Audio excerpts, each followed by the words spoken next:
he's like already pathetically in love with her, which is my favorite trope of all time. I don't think, no, I believe that every library in America should have this book. I believe that every library in schools should have this book. I believe that every child should be required to read this book. Yeah, like as a whole, it's not.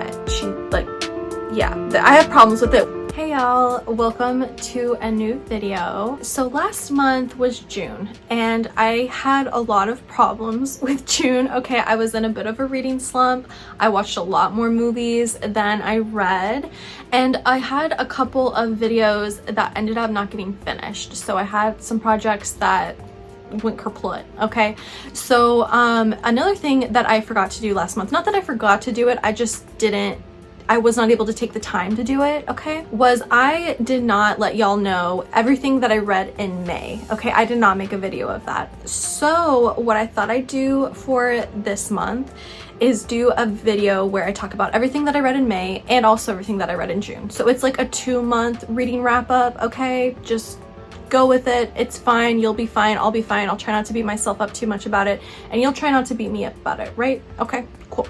So we'll be talking about May's books first. So let us look over some stats. Thank you, Storygraph, as always, for existing. In May of 2024, I read 10 books, which is kind of my average. I feel like I average 10 books a month. That equaled out to 3,484 pages. When we talk about mood, I read 6 books that were labeled dark, 5 books labeled mysterious, and then we had 3 that were labeled as tense, emotional, and adventurous. 7 of the books, or 70% of what I read, were between 300 and 500 pages, and then I had 2 books, or 20%, that were under 300 pages. I read 1 book that was over 500 pages. For genre, my most read genre of May was romance with 6, and then I have fantasy right up behind it with 5. And then for LGBTQIA+, YA, horror, and contemporary, I read 2. My average star rating for May was 3.3 stars. I gave 2 books 5 stars. I gave 3 books 4 stars. I gave 3 books 3 stars.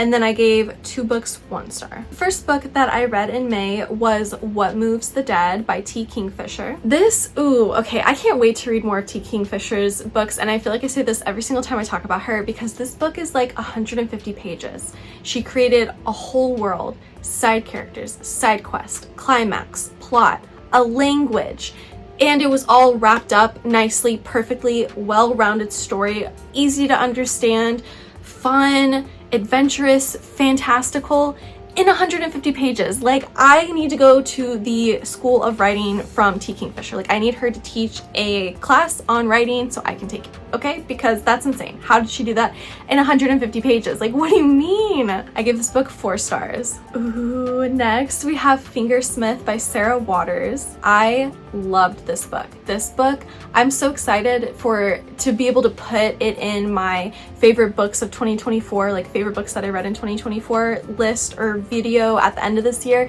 This book is going to be in that list, and I'm so excited to like even know that now, because just that book was so good. You guys, you don't understand. It's like betrayal, rebellion, a little bit of romance, a little bit of sapphic romance, also adventure, also like trying to find your place in this world, also like trauma, like dealing with trauma.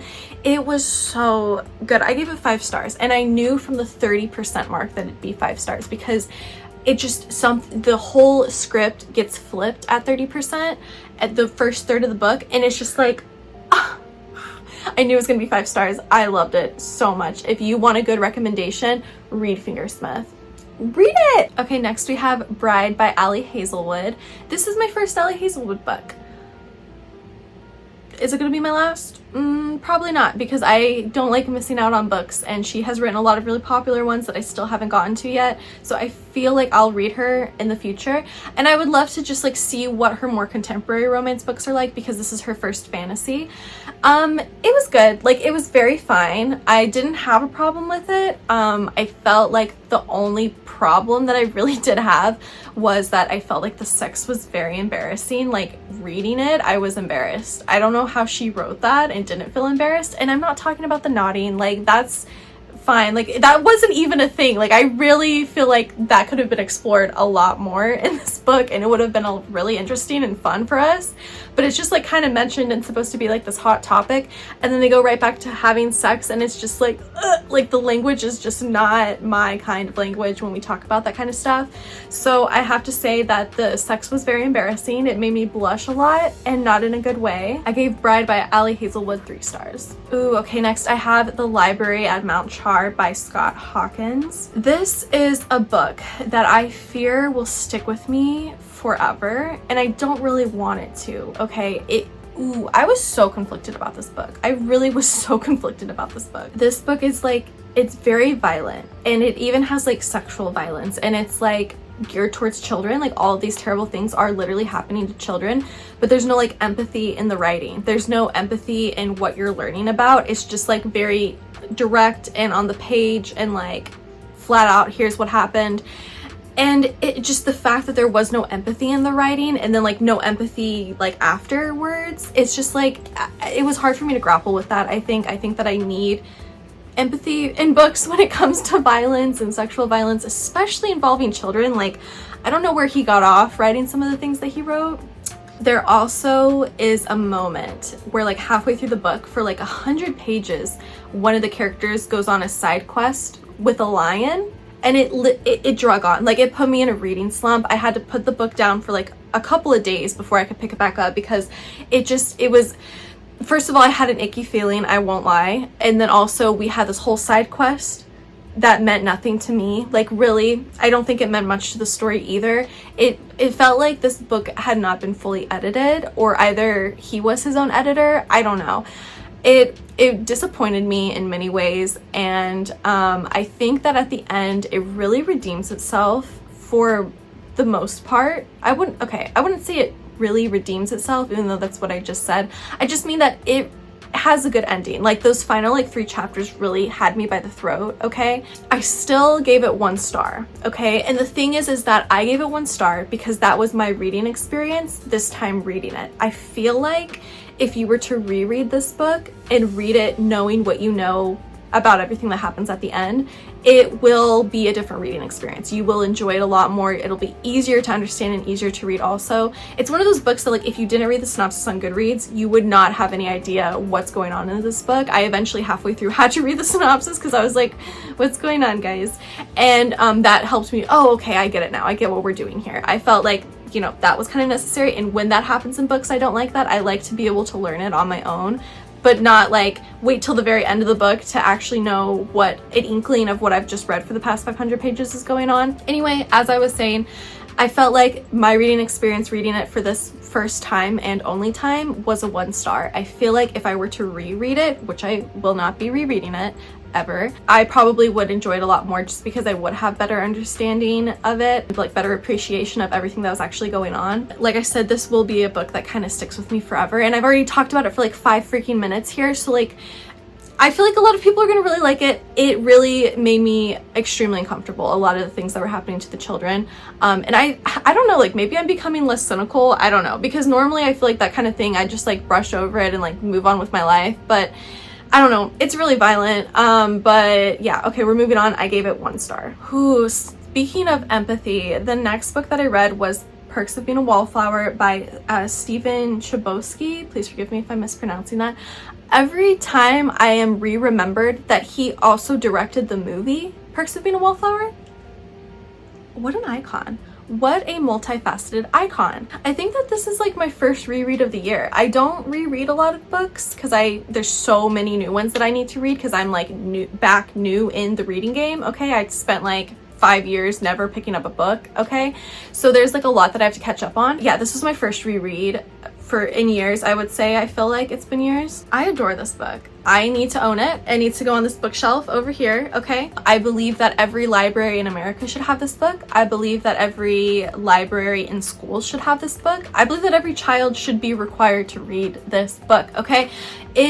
Just the masterclass on empathy, relationships, standing up for yourself, loving yourself. I mean, there's so many lessons that get taught in this. It's a beautifully written book. It talks about trauma in like such a subtle way to where like if like you might even overlook it if you're young enough, and that's fine. I feel like you'll get just as much out of the story if you don't pick up on what's being put down basically by the end of the book of like what happened to Charlie and everything. But just the whole book itself, just like the friendships and just like learning how to just like be a person and be with people and be present, but also like stay true to yourself and like stand up for yourself and stand up for your friends. Like, stop it. Like, I really love this book. I clearly gave it 5 stars.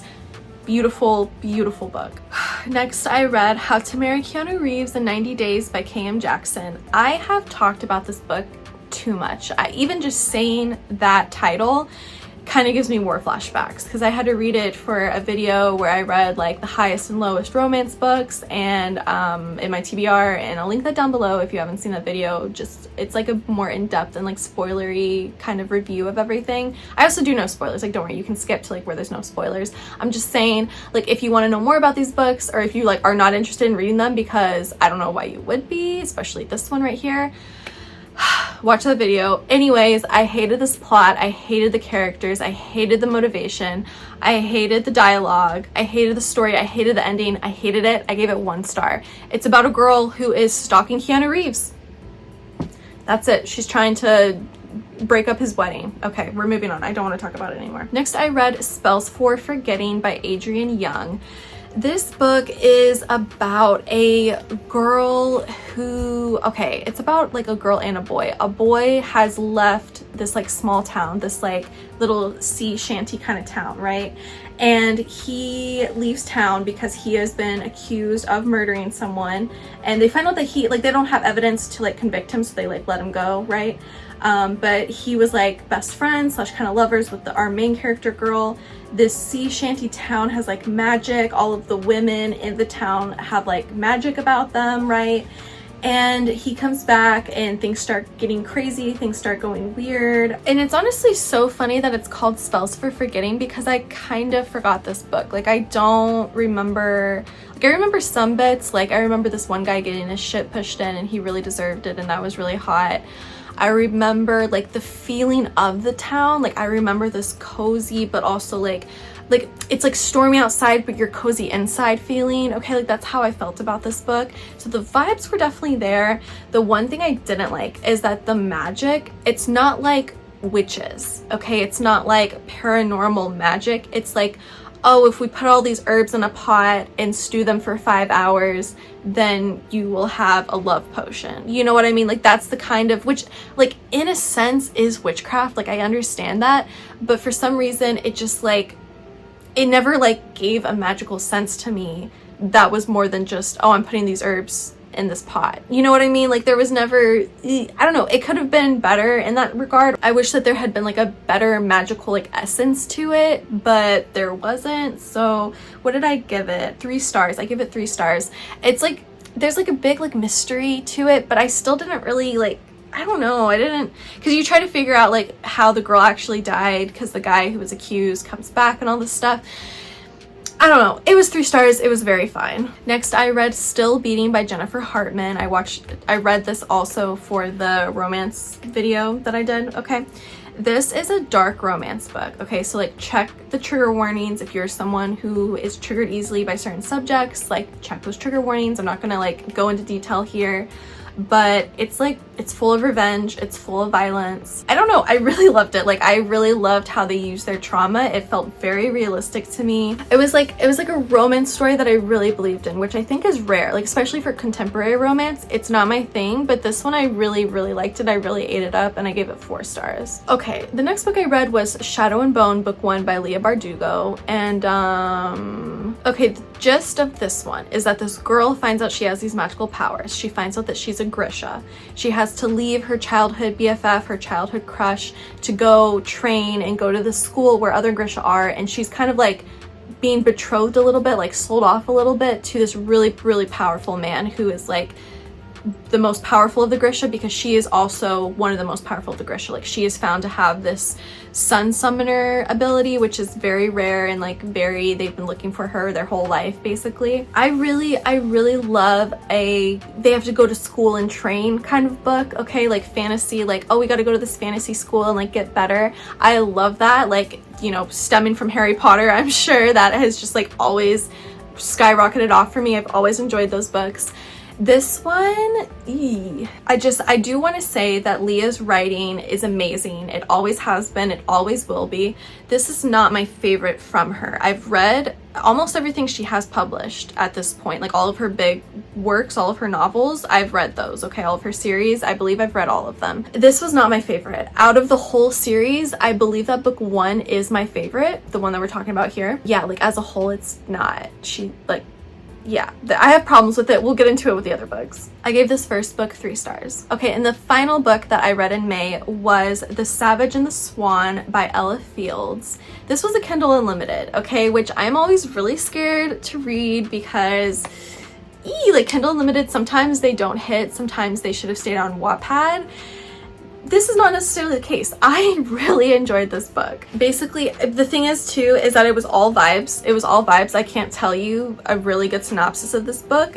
What I remember is that this girl is, she has this power within her to sometimes turn thread into gold.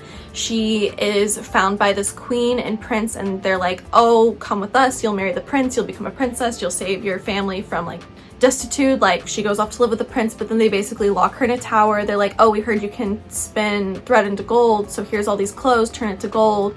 So it's like a Rumpelstiltskin story, but then there's like this man who helps her out, and he turns out he like murdered her father. So it's like really good enemies to lovers. Like, there is reason for enemies. It's not just like, oh, you were mean to me in middle school, you're my enemy. No, like, he killed her father, okay, but she needs him to help her spin all these things to gold because she doesn't have like full access of her powers, right? And like, she doesn't want to die, so she needs his help. He's in love with her. He's like already pathetically in love with her, which is my favorite trope of all time, when he's pathetically in love. It's like very fairy tale focused. You know, she's locked in a tower. She has to like unlock her magical powers. There's like good and evil, but he's like also on the evil side. It's just like, like I really enjoyed this book, honestly. It's a really stuffed book, okay? It's full of words, it's full of metaphors. Like, it might bother some people, but for me, I don't care to read the flowery language. I enjoy it sometimes.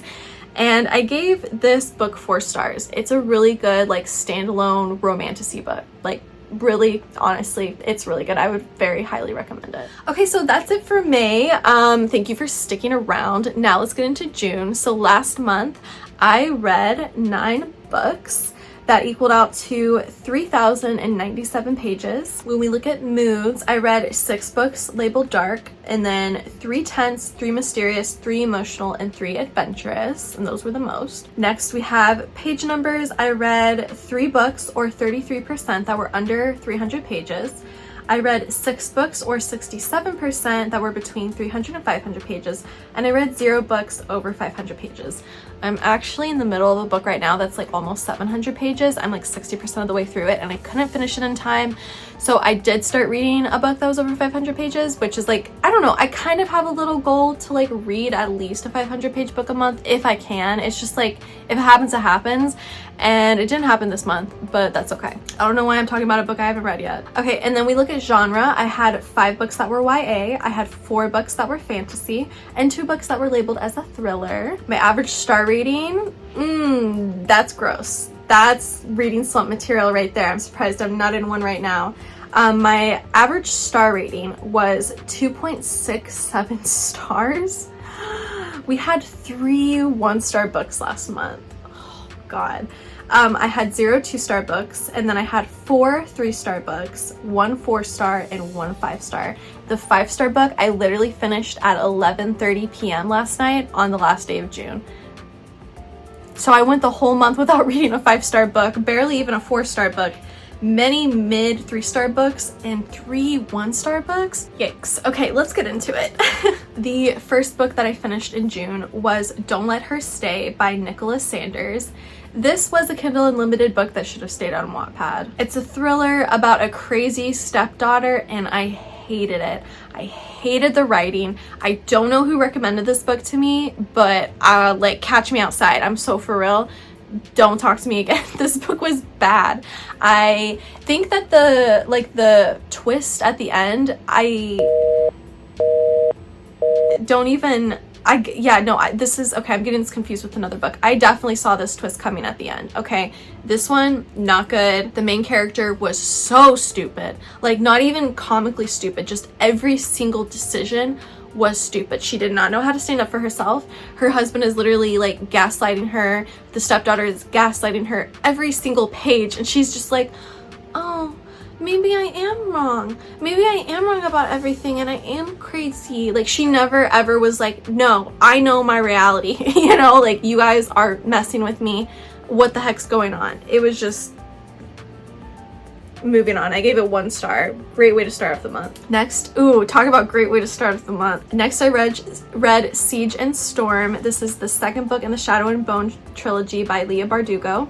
I did like a whole Shadow and Bone reading vlog. I'll put that down below as well, so you can like know my real in-time opinions of this series, because I was so disappointed in this one. It's my least favorite in the series. Basically, her childhood best friend, her childhood crush, comes back, and he is a jealous little bitch boy. I don't respect him. I don't recommend him. I don't know what she saw in him. He acts jealous. He can't stand her. Like, he can't stand that she's strong and that she is like powerful, and it's just like, it was gross. It was bad. We get confirmation that he has been with so many girls, including this girl that he didn't cheat on her with. Like, I don't think. No, I guess by the standards of the book, they were not dating. So he did not cheat on her. However, he was unfaithful to her loyalty because she had an opportunity to kiss someone and she didn't take it.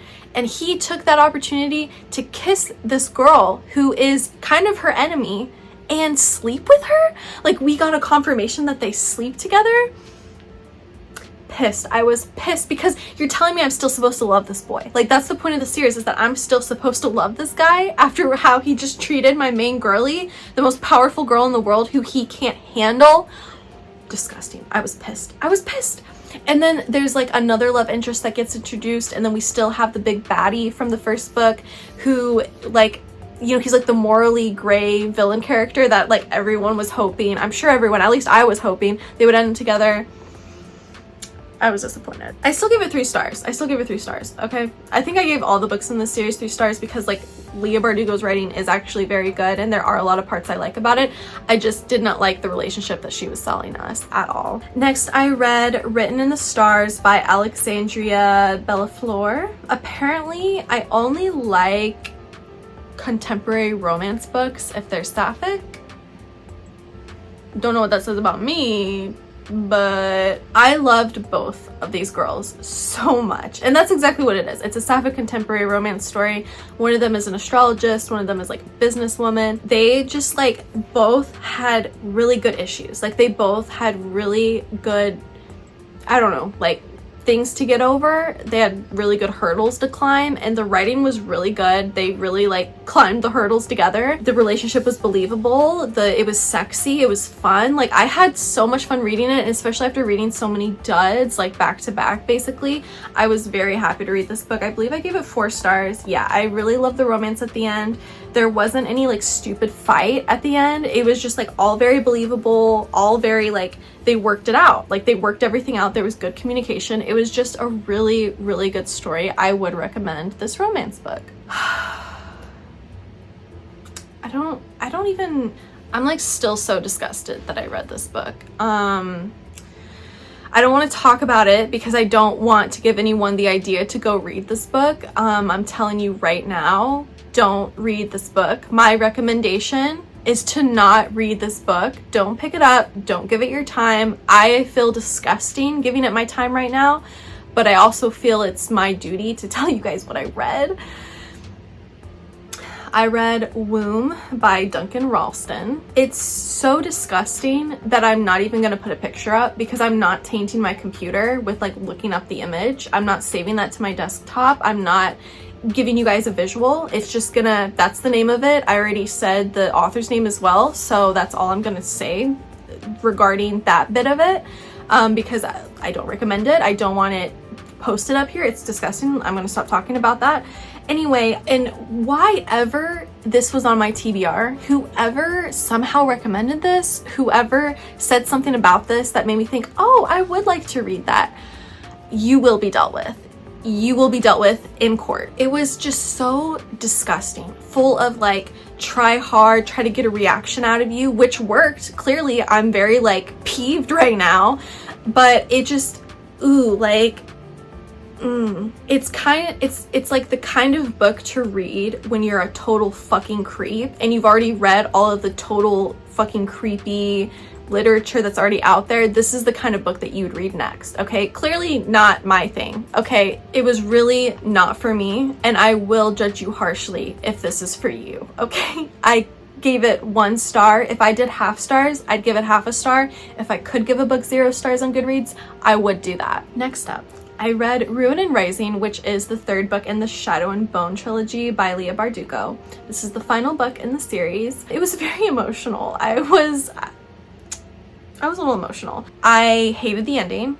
Absolutely hated the ending. That's why I was emotional, I think, because I hated the ending. The person she ends up with does not deserve her in any sense of the word.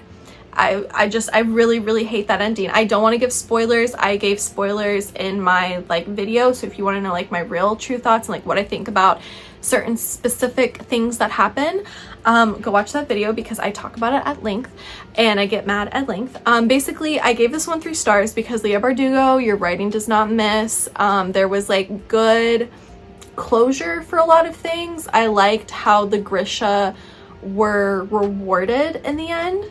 Okay. I hated the ending though. Absolutely hated what happened to our main girl. Hated who she ended up with. No. The next book I read was The Hazelwood. This is book 1 in the Hazelwood duology. Hopefully it's just a duology. This is by Melissa Albert. This is a fairy tale book. It's really cool. It's like about this woman, she's a girl. I don't know, she's a woman. Is she a teenager? I think she's 17. In this book, she's 17. And her grandmother wrote a book of fairy tales, but it's like the most rare book of fairy tales ever. Like you go on eBay, it's $10,000 and there's only one of them, okay? It's like in no libraries. She can't find it anywhere. Her mother would never let her read it. She's just like always been very intrigued with like this fairy tale book that her famous grandmother wrote, okay? Basically goes to the fairy tale land. Like I don't know how else to say that. She goes to the land that the book is about. And we just like are opened up to this whole fantastical world. The writing was so good. I really, really, really loved the writing. There's like a good plot twist like halfway through that I really enjoyed. Really pretty writing. Like I said, it really just sticks with you. The whole like fantastical element of it is cool. Another cool thing is that like she's never read the fairy tale books, but she meets up with someone who has.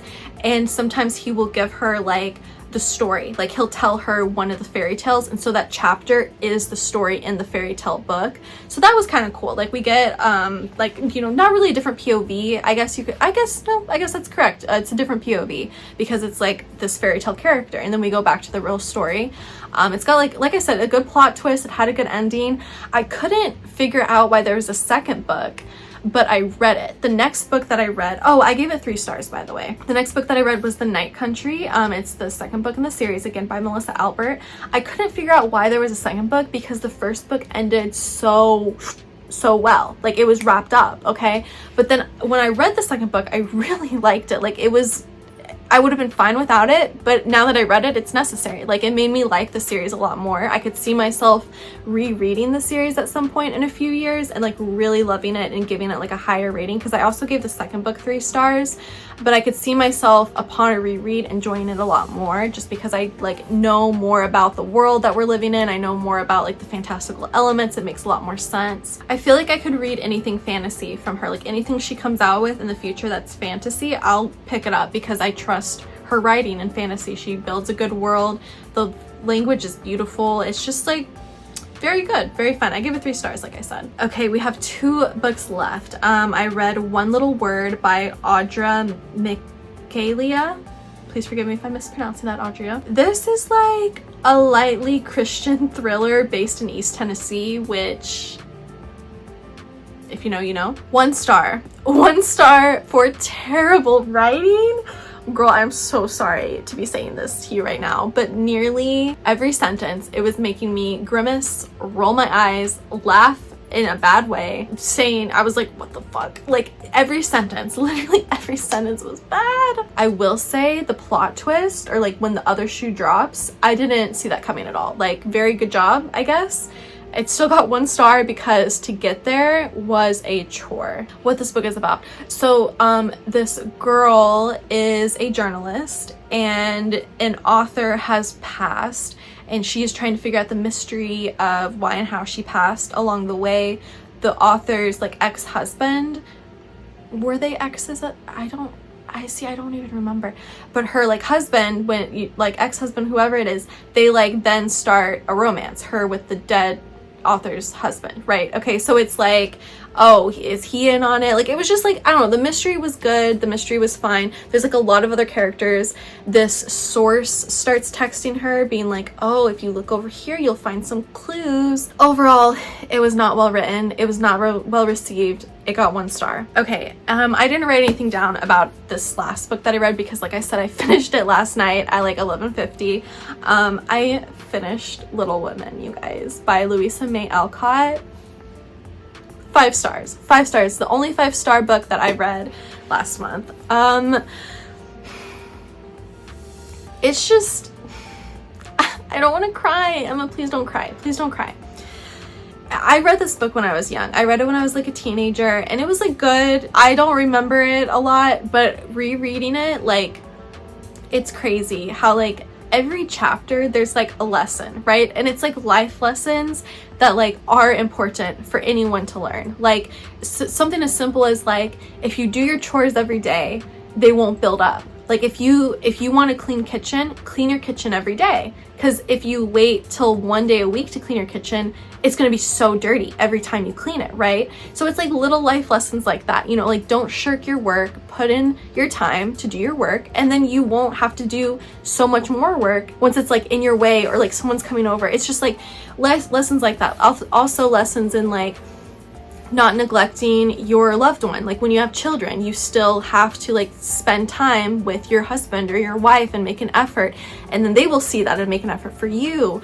There's lessons in like, it's great too because it's literally called Little Women, and it's about each sister, right? And each sister is a different kind of woman. You know, we have Meg, who wants to be married and loved. We have Amy, who wants to be worldly and learn about culture and also be loved. And then we have Jo, who is just like so headstrong and she like wants to be loved. And then we have Beth, who only cares about other people and like cares about things going on in the world, and she cares about loving. You know, it's just like, I would also just like to say thank you to Greta Gerwig for directing and making Little Women, the 2018 one that came out, because she did something with Amy's story that no other adaptation of Little Women has ever done. And it's crazy that they never have, because the way that she made Amy's story progress in the movie, even Meg's story, even, because